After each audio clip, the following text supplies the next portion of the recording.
CM Chandrababu గతంలో ఎన్నడూ చూడని విధంగా పాలనలో దూకుడు చూపిస్తున్నారు. గత ప్రభుత్వంపై శ్వేతపత్రాలు విడుదల చేస్తూ మరోవైపు గాడి తప్పిన పాలన లైన్లో పెడుతున్నారు. మరోవైపు పెట్టుబడులు తీసుకొచ్చేందుకు పారిశ్రామికవేత్తలతో భేటీ అవుతున్నారు. ఈ వారం విద్యుత్ శాఖపై శ్వేతపత్రాన్ని రిలీజ్ చేసిన చంద్రబాబు ఆర్థిక, రోడ్లు, భవనాల శాఖ అధికారులతో సమీక్ష సమావేశం నిర్వహించారు. 14 లక్షల కోట్ల అప్పులున్నాయని ప్రాథమిక అంచనాకొచ్చిన సీఎం రాష్ట్ర ఆర్థిక వ్యవస్థను గాడిన పెట్టే కీలక మీటింగ్లు నిర్వహించారు. రోడ్ల మరమ్మతులకు ఆదేశాలు జారీ చేశారు.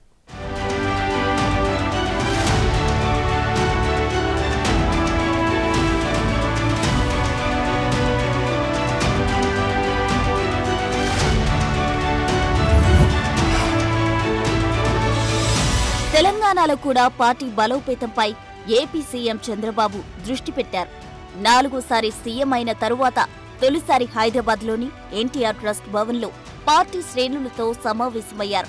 జూబ్లీహిల్స్ లో తన ఇంటి నుంచి ఆయన భారీ ర్యాలీగా ఎన్టీఆర్ ట్రస్ట్ భవన్ కు వెళ్లారు. అక్కడ కార్యకర్తలతో ఆయన కీలక వ్యాఖ్యలు చేశారు. తెలంగాణ, ఆంధ్రప్రదేశ్ రాష్ట్రాలు తనకు 2 కళ్ళు లాంటివని అన్నారాయన. విభజన సమయంలోనూ టీడీపీ 2 రాష్ట్రాల ప్రయోజనాల కోసం పనిచేసిందని చెప్పుకొచ్చారు. విభజన పూర్తయిన తరువాత కూడా తెలుగు జాతి ఐక్యంగా ఉండాలని, ఇప్పుడు అదే కోరుకుంటా అని తెలిపారు. చివరి రక్తబొట్టు వరకు 2 రాష్ట్రాల అభివృద్ధే తన ధ్యేయమని చంద్రబాబు అన్నారు. మరో అవకాశం ఉంటే తెలుగోడిగానే పుడతానని భావోద్వేగమయ్యారు. ఈరోజు నేను ఒకటే ఆశిస్తున్నాను, తెలంగాణ ఒక మంచి బేస్ వచ్చింది. దీన్ని నెక్స్ట్ లెవెల్కు తీసుకుపోవడానికి ఇక్కడ పాలకులకు అవకాశం ఉంది. ఆంధ్రప్రదేశ్ ఇబ్బందుల్లో ఉంది. కానీ నేను ఒకటే చెప్పాను, ఇబ్బందులు అధిగమించి మళ్ళీ ఆంధ్రప్రదేశ్ను కూడా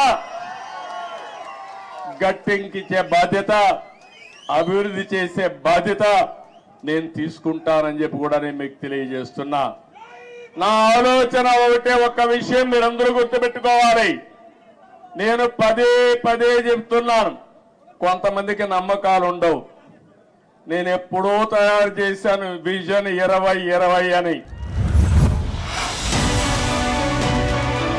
తెలంగాణలో పార్టీ బలోపేతంపై కూడా చంద్రబాబు స్పష్టమైన సంకేతాలిచ్చారు. ఇక్కడ నాయకులు పార్టీని వదిలేరే తప్ప కార్యకర్తలు వెళ్లలేదని గుర్తు చేశారు. తెలంగాణలో టీడీపీ బలమైన క్యాడర్ ఉందని, త్వరలోనే పార్టీ బలోపేతంపై దృష్టి పెడతా అని హామీ ఇచ్చారు. తెలంగాణ టీడీపీ క్యాడర్ ఏపీలో పార్టీ గెలుపు కోసం ప్రత్యక్షంగానో పరోక్షంగానో పనిచేసిందని చంద్రబాబు అంచనా. ఏపీలో అనుకున్నది సాధించాం కాబట్టి ఇక తెలంగాణపై కూడా ఫోకస్ చేస్తా అని అన్నారు చంద్రబాబు. ఇక్కడ కార్యకర్తలకు సమయం ఇస్తాని, ఆ తర్వాత పార్టీ పూర్వ వైభవం కోసం పనిచేద్దామని చెబుతూ పసుపు శ్రేణుల్లో ఉత్సాహాన్ని నింపారు.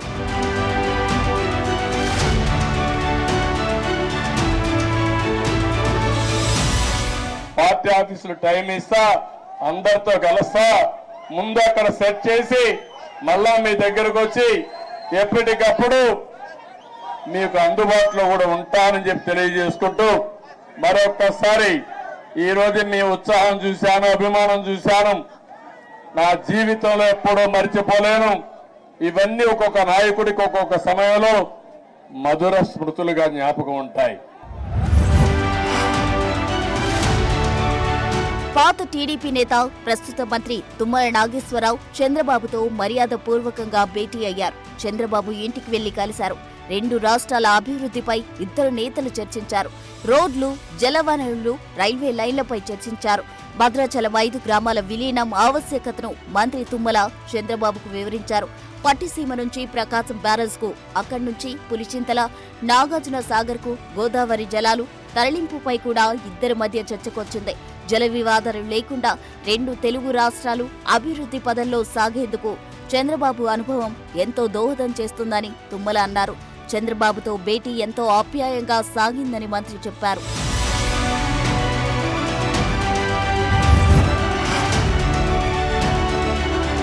రాష్ట్రంలో ఏ చిన్న ప్రమాదం జరిగినా చంద్రబాబు దానిపై ఆరా తీస్తున్నారు. అధికారులను అలర్ట్ చేస్తున్నారు. ఎన్టీఆర్ జిల్లా జగ్గయ్యపేటలో సిమెంట్ కర్మాగారంలో బాయిలర్ పేలింది. ఈ ఘటనపై సీఎం ఆరా తీశారు. బాధితులకు అండగా ఉండాలని అధికారులకు ఆదేశాలు జారీ చేశారు. బాధితులకు మెరుగైన వైద్యం అందించేలా చర్యలు చేపట్టాలని ఆదేశించారు. ప్రాణాపాయ స్థితిలో ఉన్న వారిని అన్ని సదుపాయాలు ఉన్న ఆసుపత్రులకు తరలించాలని సూచించారు.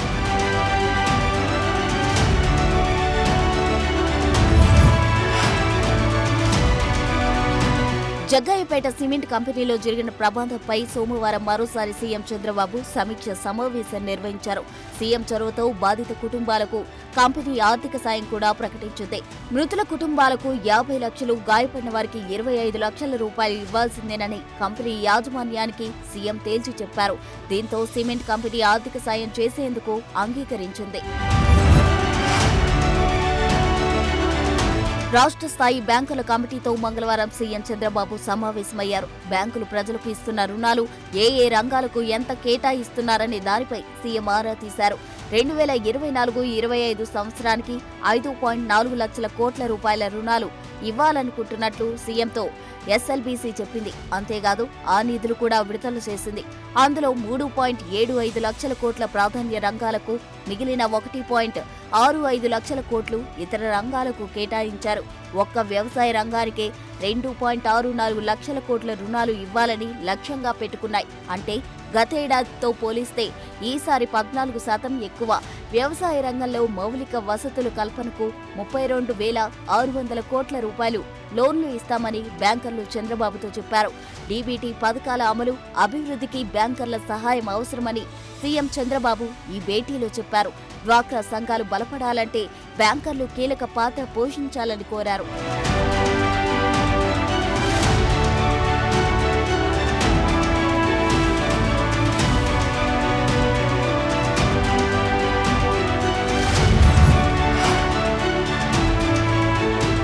ఎస్ఎల్బీసీతో భేటీ తరువాత చంద్రబాబు విద్యుత్ రంగంపై శ్వేతపత్రం రిలీజ్ చేశారు. గత ప్రభుత్వం చేసిన అప్పులు, ఆర్థిక విధ్వంసం ప్రజల ముందు ఉంచడమే తమ లక్ష్యమని సీఎం చెప్పారు. దీంతో రాష్ట్ర ఆర్థిక పరిస్థితిపై ప్రజలు అంచనాకు వస్తారనేది ఆయన ఆలోచన. గత 5 ఏళ్లు విద్యుత్ రంగాన్ని పూర్తిగా నాశనమైందని చంద్రబాబు ఆరోపణ. అసమర్థుల పాలన చేస్తే ఏమవుతుందో ప్రజలు అర్థం చేసుకోవాలని ఆయన అన్నారు. గతంతో టీడీపీ తీసుకొచ్చిన విద్యుత్ సంస్కరణలు దేశాన్ని బాగు చేశాయని గుర్తు చేశారు. తన హయాంలో ఛార్జీలు పెంచకుండానే ప్రజలకు నాణ్యమైన విద్యుత్ అందించారన్నారు చంద్రబాబు. 2014-19లో సౌరశక్తి, పవన్ విద్యుత్ ఉత్పత్తి పెంచామని, దీంతో 2018 నాటికి మిగులు విద్యుత్ రాష్ట్రంగా ఏపీ ఎదిగిందని గుర్తు చేశారు. కానీ వైసీపీ హయాంలో విద్యుత్ రంగం 47,741 కోట్ల అప్పుల్లో కూరుకుపోయిందని విమర్శించారు.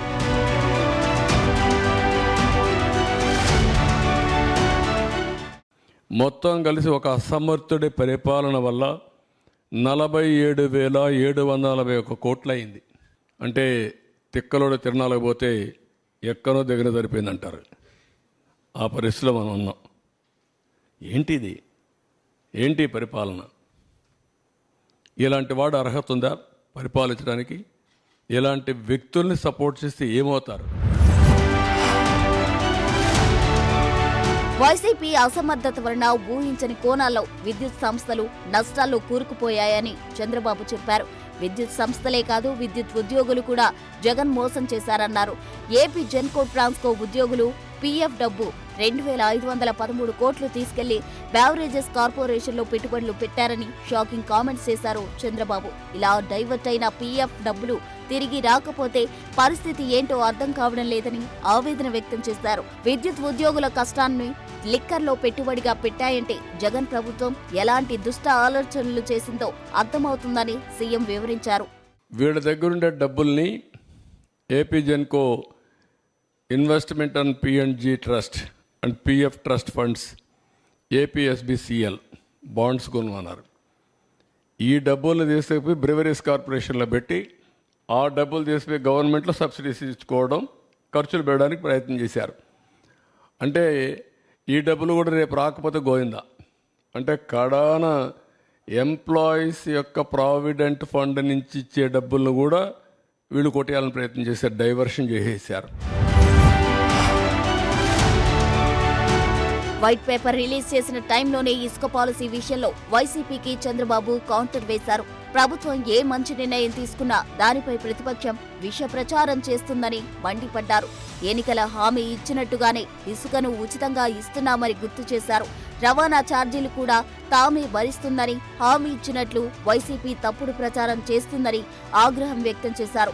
ఇసుకకు రూపాయి కూడా కట్టకుండా సొంత వాహనాలతోనే అద్దె వాహనాలతోనో తీసుకెళ్లొచ్చని చంద్రబాబు స్పష్టం చేశారు.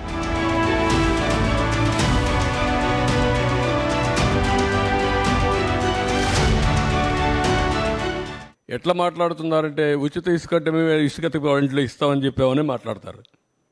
లేకుంటే నేనే మళ్ళీ ఇల్లు కూడా కట్టిస్తాను, లేకుంటే వాళ్ళ ఇంట్లో కూడా పొలాలు నేను పని చేస్తాను అని చెప్తారు. ఏం చెప్పమంటారు వాళ్ళని? ఇది రాజకీయం. ఆ రాజకీయాలన్నప్పుడు వాళ్ళకి వాళ్ళు చెప్పేది తప్పని చెప్పాలి.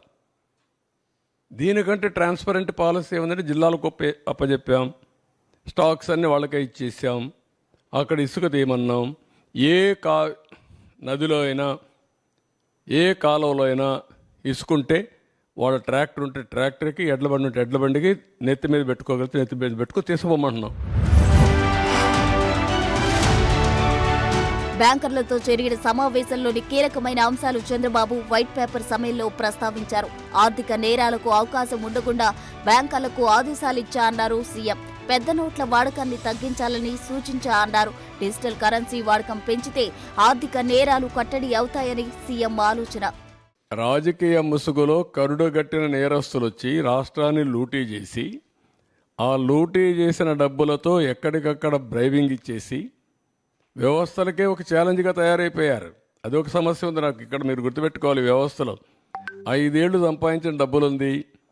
ఏ వ్యవస్థనైనా కొనే శక్తి ఉంది. ఆ వ్యవస్థను కొనే పరిస్థితికి వస్తారు బ్యాంకర్స్ అని చెప్పాను. 200-500 రూపాయలు రద్దు చేయండి, క్యాష్లెస్ విలేజెస్ ఉండేట్టుగా ఎక్కడ చూసినా డిజిటల్ కరెన్సీ ప్రమోట్ చేయండి మీరు అని చెప్పాం. ఏపీలో పెట్టుబడులకు తొలి అడుగు బుధవారం పడిందని చెప్పారు. సీఎం చంద్రబాబుతో భారత్ పెట్రోలియం కార్పొరేషన్ ప్రతినిధులు సచివాలయంలో భేటీ అయ్యారు. రాష్ట్రంలో పెట్రోల్ రిఫైనరీ పరిశ్రమ ఏర్పాటుపై సీఎంతో చర్చించారు. 60,000 కోట్ల రూపాయలతో రిఫైనరీ ఏర్పాటు అంశంపై ప్రభుత్వం, బీపీసీఎల్ మధ్య సంప్రదింపులు జరిగాయి. సముద్ర తీర ప్రాంతంలో పెట్టుబడులు పెట్టడానికి బీపీసీఎల్ ఇంట్రెస్ట్ చూపించింది. పరిస్థితులు అనుకూలంగా ఉంటే వైసీపీ హయాంలోనే ఈ పెట్టుబడులు ఏపీకి రావాల్సిందే. కానీ జగన్ ప్రభుత్వం ఇంట్రెస్ట్ చూపించకపోవడంతో బీపీసీఎల్ ప్రతినిధులు గుజరాత్ వైపు చూశారు. ఇంతలోనే ప్రభుత్వం మారడంతో ఏపీ వరంగా మారింది. రీసెంట్ గా ఢిల్లీలో పర్యటించిన చంద్రబాబు కేంద్ర పెట్రోలియం శాఖ మంత్రి హర్దీప్ సింగ్ పూరితో భేటీ అయ్యారు. పెట్రోల్ రిఫైనరీ పరిశ్రమ ఏర్పాటుపై కేంద్ర మంత్రితో చర్చించారు. ఆ తర్వాతే ఆ కంపెనీ ప్రతినిధులు చంద్రబాబుతో భేటీ అయ్యారు. మొత్తానికి రాష్ట్రంలో పెట్టుబడులకు మళ్లీ అడుగులు పడుతున్నాయి. అయితే రాష్ట్రాన్ని నెంబర్ 1 స్థానంలో నిలపాలంటే బలమైన వ్యవస్థలు నిర్మించాలని చంద్రబాబు ట్వీట్ చేశారు. దానికి అందరి సహకారం కావాలని కోరారు. మరీ ముఖ్యంగా ప్రజాస్వామ్యానికి 4వ స్తంభమైన మీడియా మద్దతు కావాలని ఆయన ఆకాంక్షించారు.